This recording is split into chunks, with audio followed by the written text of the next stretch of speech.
Hello and welcome back to Rappler's Rolling Coverage. This is going to end our evening tonight with something that was to us an experiment and more to the creators who you are going to meet. We decided we're going to put together the perspectives of a journalist and a sociologist, because regardless of the outcome of these elections, they say a heck of a lot more about Philippine society and the state of Philippine democracy than they do about the candidates, who could be a reflection. So I'm going to toss it. Patricia Evangelista, Nicole Curato, welcome. Thank Hello. you for Hi, Maria. Good evening. what you created. The Imagined President is a three-part look at the narratives, the stories we tell, and it took you guys from start to finish 6 months to think it out, and Maybe I think around a couple of months to think it out, 1 month to get it approved mostly and fleshed out. In that, when I proposed it, I really wasn't really sure what we were doing. But it was conceptually, it started as we wanted narrative treatment. Nicole and I wanted to work together. We were sure about that. We just weren't sure what we wanted to do. But I'm a narrative storyteller, and Nicole is a sociologist. Generally, I mean, it's been happening all over the world. People are looking at the narrative arc of candidates. So we wanted to try. So maybe in totality, 6 months. Yeah, around that time. So 3 months to write. Yeah, 3 months to write. Yeah, we were talking about this earlier. Like, we started talking about this when we were in Tacloban, both for fieldwork. So she was covering for Rappler, and I was doing my own research in Tacloban. And that's when it came out, because you can already feel the political heat at that time. I remember Vice President Binay was there in the anniversary. Oh, so yeah. Maybe that's there were a what lot of started talks. that. Yeah, so maybe November is the safe. Yeah. We can date it to November 2015 when we thought about this. so, and it isn't just the analytical framework you guys looked at. Let's take a look at that page. Let's so you can see what it looks like. It's called The Imagined President, and let's scroll down a little bit. The narrative. So there are 3 parts. Nope, keep going. Go back up, please. Nope, go back to the top. Thank you. Stop. We have there the candidate, right? And there are 3 ways. You have the idealized, which is the stories they tell of themselves, the demonized, what their critics say, and then the last part, which I want you to tell me about. But if you look again at the caricatures or the pictures of them, they're also quite nice, and the execution were all multimedia for each one. I guess let's start broad, ladies. What did you learn in working on this project? Well, neither of us are PR people, so we don't know anything about campaign strategy, advertising. But more and more, I'm getting more convinced that now more than ever, the message is important. Patricia calls it the narrative arc is important. And I think for a lot of candidates who did well at some point in the surveys, these are candidates who have a clear and solid story. Some people can easily dismiss that as focusing on the personality rather than focusing on the platform, or rather than focusing on the track record. But we say that platforms and track records need to be part of something that people can appreciate. It has to be part of a story that people can relate to. Politics doesn't have to be sterile. It's not boring. It has to be exciting. It has to be participatory. And I think one of the things that really appealed to me as we write the Imagined Candidate is that the stories politicians, their critics say about themselves is very much a creation of the public itself. You can create a story and no one will ever believe in it and will never have traction. So I think that's what's interesting about a lot of the presidential candidates, because especially now that it's social media oriented, the people can be very much part of the storytelling process. So it's not just really about one person here. It's about how we as a society create stories about the candidates running for president. Patricia. Absolutely. Nicole looks at the big picture generally.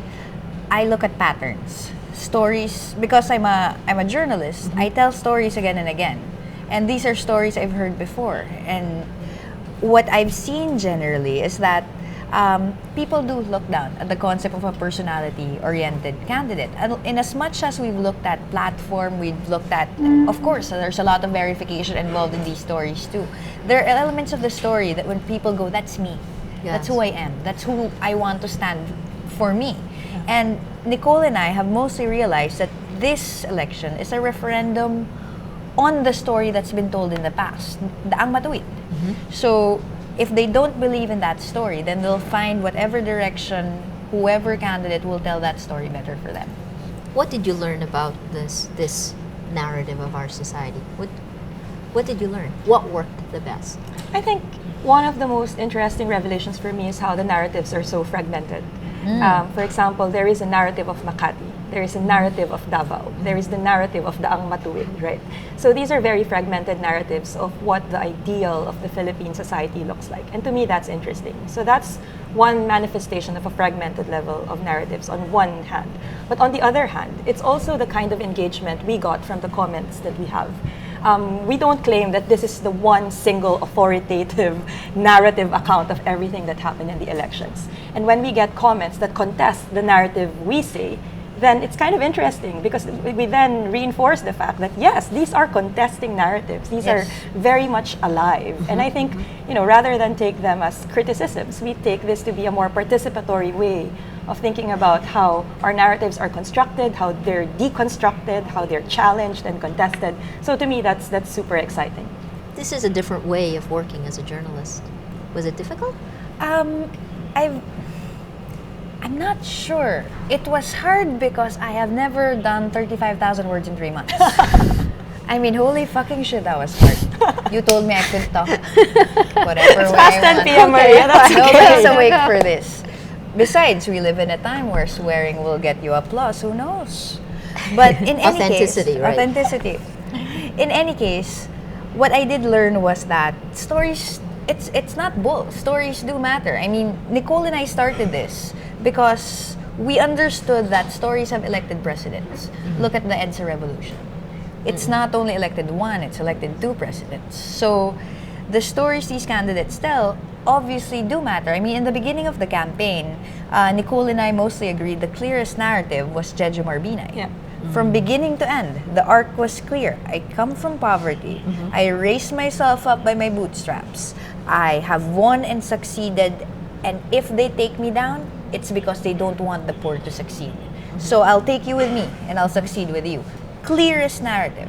Okay. And the way to hit that is to say he's dirty, he's corrupt, he's whatever. He's not poor. He's not poor. Yeah. But and at some point, he was very successful turning that narrative around. Right. I am, they call me nog, they call me short, they call me ugly, they call me a Yes. gnome. Therefore, they are attacking the Filipino, not me. So Right. it's funny how the attacks are also narrative driven. Keep going. Let's go over the 5 of them. So we had Binay. So that was Binay. Binay was a lot of fun. Yeah. But I Thank think my personal favorite is the synthesized Binay. I'm not sure if Patricia Absolutely. shares. Because the narrative structure there, this is our voice now. And Yes. we say that he has I to- must say, for all of them, the one that you put together in the end, The third part, the the candidate. third part, which is the view that you pulled, right? Yeah. None of them were completely wonderful. I mean, it was pretty absolutely. harsh still. Actually, we got comments on that they assumed that you have an idealized, Yeah. you have a demonized. Therefore, the combo idealized demonized would A tempered combination. be of both. tempered, Yeah. and there would be some sort of hope involved. I'm not sure. I don't speak for Nix. Me, I'm not particularly hopeful, and I think a lot of people are voting from a perspective of least evil. I suspect. We've So certainly heard that statement from we've many heard people, that a right? lot, Yeah. and we're narrative people. That's the story we're telling. So if it's a combination of journalism and sociology, we will give you the worst, and then you figure out which is the least. Interesting. And you said yeah. the synthesized Binay. Yeah, that's my favorite because the narrative arc here is actually, so this is our analysis of I love that, Binay yeah. is the man who could have been. If you look at his story, Yes. he's the man who did come from poverty. Yeah. Yeah. He is the man who did put himself to school. This is the man who, it wasn't part of the write-up anymore, but this is the guy who jogged around Makati, ate in the karinderya in the morning, and went to the lamay Yeah. at night. That's brilliant. He was a human rights lawyer. He Yes, was, yes. the person Yeah. who defended Cory, and then all of these allegations happened. Yeah. He's the leader we would have wanted, except that he fell somewhere along the way. The arc was Judas, the betrayal of Betrayal. Christ. What was the line? His name is a betrayal. His name Yes, is a yes, betrayal. Jesus and Joseph and Mary blistering the tongue. Watch your back, check your pockets, and mourn the man who could have been. But we shifted lines because the first was his name is a benediction. The second Correct. was his name is a Sacrilege. Sacrilege. So Obviously, a lot of religious undertone here. Right. Yeah, right. our thesaurus was the Bible. Yeah. I was reading the Book of Revelations a lot. Okay, so that's Vice President Jet Yeah. Marbina. What's interesting is, and again, if we can show this, give me the polls again, guys. This has been my favorite thing all day. If you look at the presidential surveys, Yeah. Binay has gone from 40% in April of 2014 down to 14.3%. Wow, yeah. Right, Wow. so you can actually It's see a consistent trajectory of decline. So very interesting. So there we go. So you can see the blue going down, Right. and that actually has been his trajectory. So he had a Not very high. The narrative, you're right. It worked. It was working, Yeah. and then he was hit, and Yeah. and took body blows. Right. So let's go to the next candidate. Who did you? Yeah, so we have. Who else stood out for you? I of really these? like the Poe narrative. Grace Poe. It's All right. Patricia calls it the classic hero myth. I mean, Yeah. it has the most powerful introduction. The story begins with the birth of a foundling. I mean, who can top that? And it's true. Right, So, right. So to me, that's very Extremely dramatic, yeah. appealing. Oh, yeah. And then, of course, precisely, it's extremely dramatic, which is also the critique that she received, particularly from Maros, that it's all drama and it's all nothing.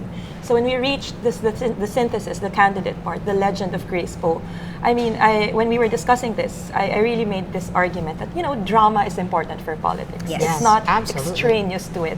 Yeah. It's about the story of the nation. It's a story of the oppressed. And I Yes. think that should have space in politics.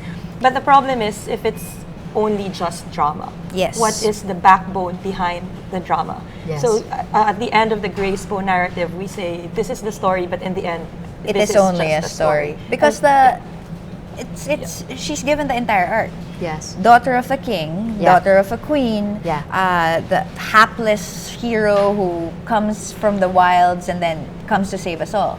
But if you go through the narrative itself, it's not her story. It's her parents' story. So our analysis for the last part is what is her contribution to the story? What are the choices she What made? are the choices she made? So to judge her as a hero. Yes. So we went through the choices, and the choices she made were not monumental, but they spoke of a future that may or may not be good for us. Uncertain. Uncertain, Right? We don't yes. know what she will be. Interesting. Let's go to Mar Rojas. We've done Binay, that so was interesting. Mar Rojas. I guess we can say that it took so much time That to was write one of the hardest. the idealized Mar. I think it was because one, it was our first.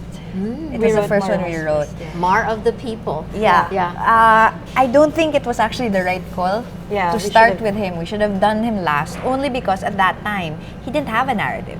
He was terribly yes. fragmented. It started with... I think one of the biggest problems that they had was they kept trying to make him into what they thought the voter wanted. want. So Yeah. instead of letting him be They himself. didn't watch Our Brand is Crisis because Yes, I remember, of course. like, so they were saying you make the narrative fit the man. Who you don't are. Yes. make the man fit, fit the the narrative. narrative. And I don't think they had a lot of faith in the public that they could look at this man dancing in Bonifacio Global City, fist bumping without very much, I guess, reality to Right. it. And they didn't think that the public would see through it. But it was obviously not him, or at least for the people we've spoken Right. to, and even to ourselves. Right. So we went from, what was that, fast forward? Yeah. To the future, yes. We went from that, and then midway through the writing of it, he came out with Walang Drama, Yes. which seemed more apt, Yeah. at least to the sort of man he is. Of course, we're not sure if that is a good argument, but it seems to be his argument. So by then, we found out who Mar Rojas, the image is, Yeah. which Yes. is the bureaucrat with a Yes. calculator, no drama. Yeah. I am the elite, but because I am the elite, I am here for you. Yeah. Yeah, I Might want not you to be- have the yeah, life I want have. you to have what I have or what my son has. Yeah, precisely. So yeah, and then the synthesized or the candidate Mar Rojas, I think it's a conversation not just about Mar Rojas, but with the Rodrigo Duterte supporters. Because at that point, he already drew the line between the dissente. Correct. So the corollary analysis we have to that, okay, so sinong hindi dissente? Who Oh. are the indecent Yes, ones? yes, And here we yes. started, not caricaturing, but characterizing the Duterte Yes. supporters. Yes. So you mean to tell me this teacher in Lanao who survived violent conflict supports Duterte because he's from the Yeah. South? is indecent? Yes. You mean to tell me this hardworking Uber driver who's just sick of traffic is indecent because Right. he wants Duterte? Right, So right. I think one of the things we want to underscore, at least in this interview, is it's also important to read the narratives in conversation with each other. Because in as Yes. much as we were so hard on the Duterte supporters, we also defended them Yes. when we talked about Mar Rojas criticizing indirectly the Yes. Duterte supporters. Yes. Did this surprise you that, again, I just spoke with the two spokesmen for the Liberal Party, Mar and the president. They were using very emotional words as well, and that divide between the decent, yung Right. decent. Yeah. Did this surprise you that this became the narrative at the tail end? It was a beautiful speech from Mar The during debate, the last the debate. was- That was Beautifully- very well I done. felt like I was watching The West Wing. Yeah. But you would think it is the speech. Yeah. This is where we stand. This is who we are. This is Yeah. what defines us as human beings. And then you ask, how is he defining us? Yes. Then you look at the images. Tacloban, Zamboanga, Mama Sapano, all of Yes. that. He has a lot to fight against, and it may not have been very effective in that to say, I am for you, I am helping you, compassion, all of that, it has to come side by side with some measure of real reality. Yeah. Right. And so you felt it was disjointed from reality? It wasn't connected? Then again, and this is, I think, something that Meeks and I need to establish, we are biased. With an ED. And for the love of Moses, it's an ED because bias is a noun. Unless you are the personification Yeah, of thank you, because I've been accused of bias left and right. This is And- now an insider conversation. Yeah, but we have particular biases as well. Ours are, I'm I mean, guessing- opinions. Opinions. Of course. Opinions take position. Yeah, Of course. we are. I won't speak for Nix. I'm biased for human rights. Yeah. I am which is why I look at Mar and I ask, how did he serve Tacloban? How did he serve Zamboanga? That becomes a lens through which we look. Of course. And Nicole looks through the lens of democracy Right. and how it functions to help people. So that's how we look at the world. And because of that, we're not going to say we're for decency if on the ground decency's manifestation is a failure to deliver. Correct. Yeah, I have a bias Interesting. against cacique thinking. I mean, Yeah. I mean, it's hard because I think one of the strongest critiques we put forward against Mar Rojas is the sense of privilege. Yes. You can notice it with the way he talks. You can notice it with the way he campaigns, or even just dividing the line. Or between- how Yes. he's referred to as well. Yes. And how I think the strongest for me was when he explained that his brother should have run. Yes. Because his brother was supposed to be the family's contribution to the legacy of service, a Rojas contribution. So without the brother, the Rojases had to contribute something Right. because they deserved it. That felt odd to me, and I think that was the most cacique thing I heard at that time. Yeah, so I guess, there are various manifestations of this. And this is not a side issue that, he doesn't have charisma Yep. or he doesn't Yep. connect. No, understood. It's really deeply rooted in a particular perspective at the world. And this is Right. the perspective of the hacienderos of Negros and the way they see the world. Whether it's deliberate or not. I mean, we can see through it. And we are people who have observed his campaign or has observed how he conducts himself in relation to the public. So for some people, that's not such a hard critique. Yeah. But to me, it's really a strong critique. It's a class critique. Well, it actually becomes even more interesting at this time with social media when people who didn't have a voice before now had a voice Yes. to join into Certainly. in the conversation, which brings us to Rudy Duterte. There we go. Let's go to Rudy Duterte. Explain how you guys took him apart. That was my favorite piece to write. Okay. The Let's regardless. look. If I remember correctly, it's the Punisher The is the Punisher? first one. Yes. Right? Let's put up So Rudy it's, Duterte. the Punisher, the Bully, and the Rapture. Yes. The Punisher, the Bully, and the Rapture. And for those who aren't Catholic, and there among all of us who are Catholic, the Yes. Rapture is end times. It is when the good people are taken off the earth. Yes. Right? Okay, let's go here. Explain your take on this. The Punisher, the Bully, and the Rapture of Rodrigo Duterte. The reason I love the Duterte pieces best, or at least the process of writing them, the language is so rich. The imagery is so strong. He is a fascinating character. I can say, or I can print words that perhaps my editors would not let me print before. I'm sure we didn't know, but Yes, we you this did. time. Like, I'll read you a small part, which I think explains why we fell in love with we like John Wayne, that sort of thing. It's a good story. Welcome to the Badlands. The peace is broken. No citizen is safe. Criminals work overtime. The government is in on the deal. It's a nation ruled by sugar barons and swaggering drug kingpins, where overseas workers are bled dry, farmers go hungry, and old women clutching toddlers are shoved off jeeps into the sweaty heat whenever the fucking Pope comes calling. Teenage bandits ply their trades, machine guns are stolen from the military, blood runs through the tall grass. This is the Republic of the Philippines in the bleak first months of 2016. This is the country Rodrigo Duterte promised to save. The law may be optional, the thugs may be at the helm, but Duterte is a man who says what he means and means what he says, who will give you a warning, then count 1, 2, 3. See him, watch him, bursting into the night in a roar of chrome and steel. Tell the crooks to run, tell the pimps to hide. Blow out the smoke, get out, steer clear, and fuck all the fuckers who get in the way. It's go ahead. literary freedom, man. But it's interesting because one of the comments we got from the idealized and the demonized Dutertes, they're one and the same thing. When Yes. you say he abuses human rights, he will kill criminals without due process. That's precisely the appeal Yes, for some exactly. people. So how Yeah. is that a critique, right? Yes, yes. So it's interesting because this is, I think, one of the most fragmented narratives, because the narrative of Rodrigo Duterte is so interesting. It can be interpreted in many ways by many different people, for good or ill, right? Yes. So when we wrote the synthesized Duterte, we made an analytical and an ethical judgment here. We could have, of course, given these are the pros, these are the cons. We could have gone very traditional on it, but we made the decision that, hang on, we need to issue a warning. If this goes out of control, then we have a problem. And we ended that by saying, and we hope we are wrong, and we sincerely hope we are wrong. But we feel this sense that this cannot just keep going. Yeah. We're angry. That's fine. We can express anger. We don't disregard the effort that a lot of Duterte supporters made in terms of supporting the campaign. I recognize that this is a grassroots campaign. I recognize And that he that's gives voice very to unique. Mindanao. Yeah, So yeah. we recognize these things.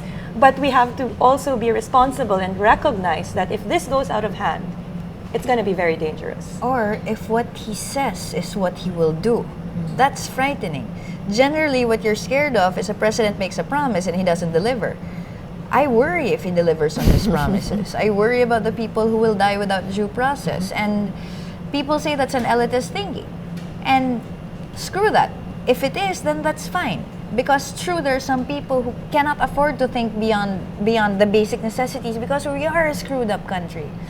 But I guess what we wanted to do was draw a line between how far we're willing to take. We do not want to sacrifice due process or democracy. We're not saying don't vote for him. We're saying if you don't care about these things but care about other things, go for it. We cannot not discuss the fifth one, who really, she is a social media star, Oh, yes. right? But in these elections, we never saw her get beyond 3% in the statistical surveys. Miriam Santiago. Let's pull up Miriam. The smartest of them all, the idealized one, the loudest of them all, and then the last battle of Miriam Defensor-Santiago. Tell me what you saw. I think the last installment really summarizes it all, which kind of answers your question. It's the last battle of Yes. Miriam Defensor-Santiago. Of course, we were in love with her when she was fighting for the RH bill. Yes. Certainly. Supported the Magna Carta for women, right? So she is an ally. We see her as an ally for the advocacies that we support. But there's also this room for critique about her elitism. This is the woman who fought for women's rights, but would also say that women who didn't have education, who are illiterate, shouldn't be allowed to vote. Yeah.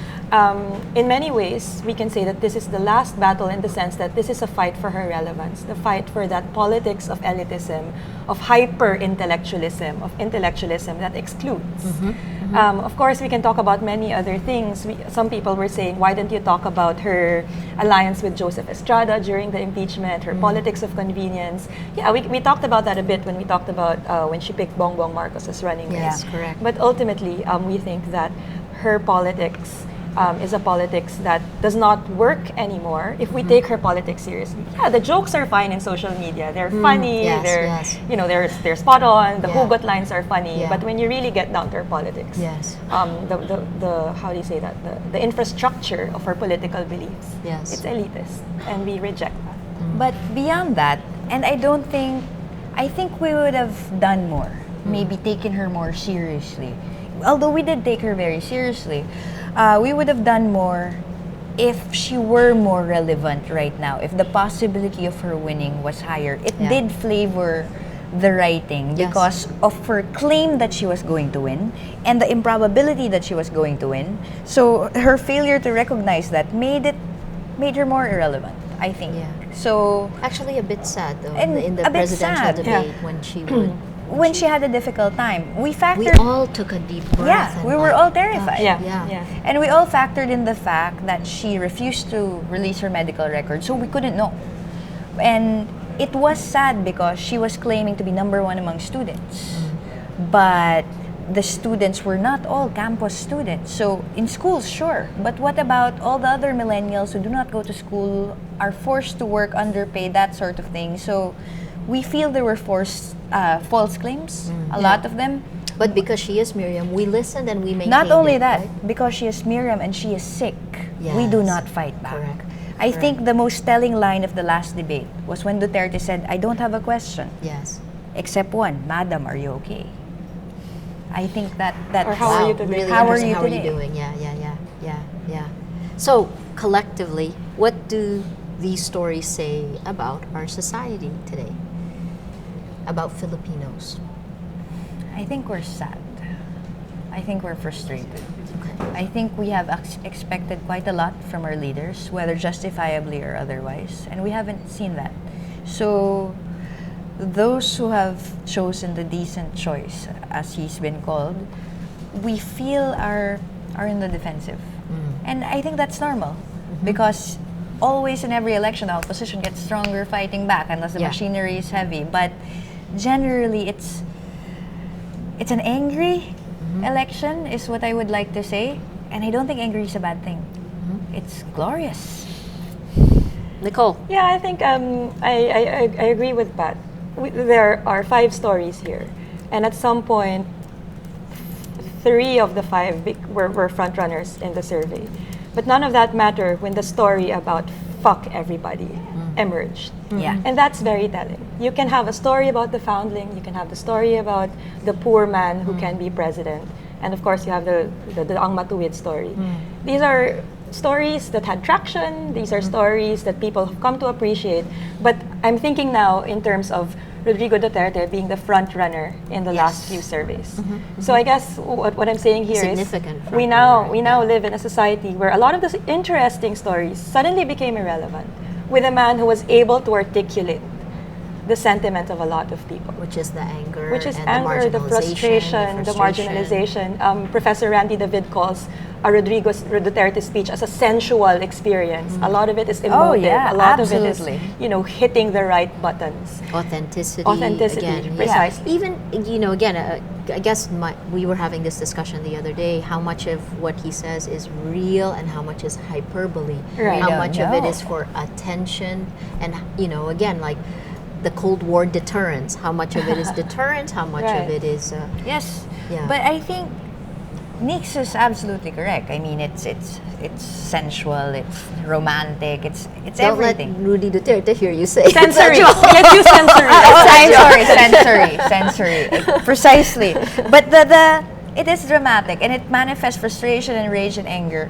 But the end of that narrative is someone will come to save us now, today. This is not just a solution. This is retribution. We don't get.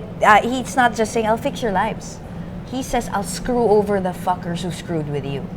That's more than we get most of the time. And with the promise of Davao as Exhibit A, regardless of the truth of that, it means not only will he do that, he's done it before. So this is, I think, beyond the classic hero myth of Grace Poe. This is the outlaw. And the outlaw usually wins at the movies. Yeah.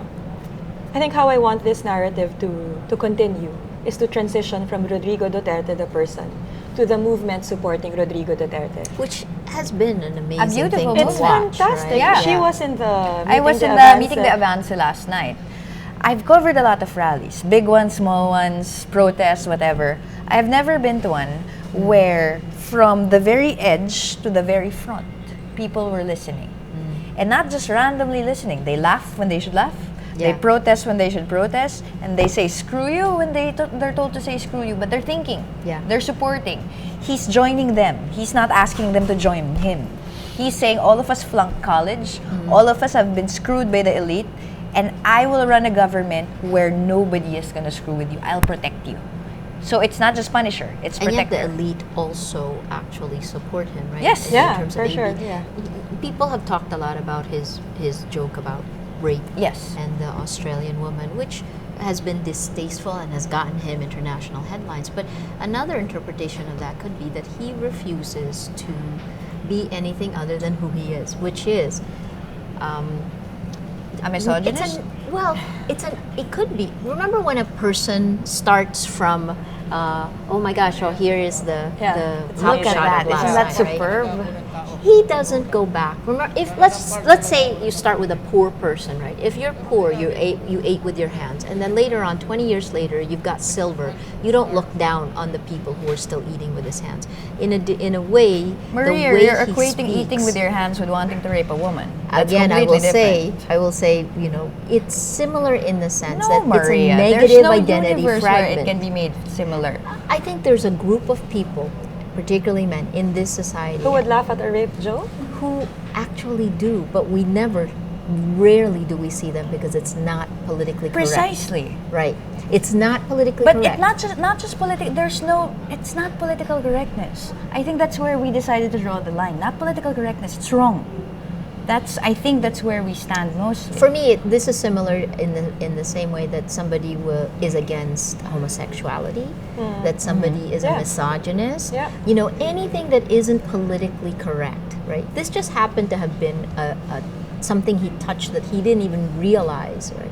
But I've seen it in different societies. Let's even go to the United States, where you Trump? have.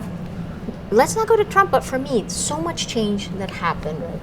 Gay marriage, Absolutely. love wins Yeah. last year, and yet there are people in their 50s, in their 60s, who are completely adrift because in their vocabulary, in their narrative, homosexuality is a sin. Yeah. And they're lost adrift. So I guess for me, one of the interpretations you could have is maybe part of the reason he didn't take a hit in the ratings as much as he should have was because people like him looked at that and said he didn't turn his back on me. You know what I mean? Or maybe because some people feel like, okay, that's kind of offensive, but he has other redeeming qualities. I think Well, that's also true. I think That's that's, also more true. like But it. I actually think there are a lot of men who joke like that. You know, we hear that. And we condemn that. That's we that- condemn Take a them. position and we condemn Yeah, that. But I would think more in your generation than in mine, because I've worked in newsrooms and we that are condemn that too. extremely- I mean, someone else said that, and then I'm going I'm to just say saying that's not he right. I'm saying he is a product of his. But my point is, Maria, if he's a product of his generation, I think it shouldn't be just women condemning him. It should be people across generations No, I agree. condemning him. I agree. But my point is likely, even if you're right, even if generations, he's a throwback to another generation. The line we used was, he's crossed every progressive line we've built. He really has. And for us to say it's okay is to allow us to go further and further from a territory that's already been hard won. But I think this is the line between the womanizer and the policymaker. I think this is part of where I was looking at this when I was writing the piece on him on contradictions, a man of contradictions. Yeah. Right? He is, you could say, womanizer. Sometimes misogynist at times, right? Some of the statements, and yet he didn't stand in the way of women's rights in Davao. So other contradictions, right? I know we're going over time, but a man of contradictions for sure. So let's pull back out of this and let's just say, where do you see the vote going tomorrow with the narrative? What is the narrative that wins? I hope the narrative that wins, if Rodrigo Duterte does win, should be the narrative of the people who support him. I will be very selective about this the people I want to remember in the campaign are not the people who were nasty, aren't the people Absolutely. who called for some people's rape, not the Yeah, people yeah. who we characterized in the candidate. I want to remember the people who took a leave from their jobs to work on the campaign. volunteer? To Yeah. volunteer, Yes. to campaign against vote buying. And I want to see his supporters, as well as his detractors, contribute to his governance. He wants federalism, then we have to change the Constitution. Then let's take part in building that Constitution. I want to see a shift in the narrative, I think. And this is the narrative that should, from my perspective, should emerge if he wins the presidency. It should no longer be just about the man, but how his supporters and his critics hold him accountable and support his government to do something productive. So I think that's how I want it to end. I think part of the danger is that his supporters have not held him accountable, right? That's what. Patricia, how do you see tomorrow? I'm a journalist. So my job, I think all of our jobs, is to hold whoever wins accountable. Absolutely. And if the next president is Rodrigo Duterte, and if he imposes the sort of dictatorship he's been describing, it's a description. It's not very specific. But I remember something like that from 30 years ago. So my fear is that we might not be allowed to hold him accountable. That the free press may not be as free. I hope not, and I hope this is paranoia, but I certainly hope that if it does happen, we stand up. That paranoia grew in the last 2 weeks. It got worse, right? Oh, yeah. Where did that Absolutely. fear? Is that because of the dissente argument? How did that I grow actually in the don't think so. society? I think though he's been escalating in terms of language. Whether or not it's true, what he's been claiming, he's been escalating in language. Every day we had to update the candidate even before we publish because he'd say something new. Right. Shut up to the United States. My daughter is a drama queen. I shot someone in the face. That sort of thing. So I guess he saw that after the rape joke, it didn't matter so much.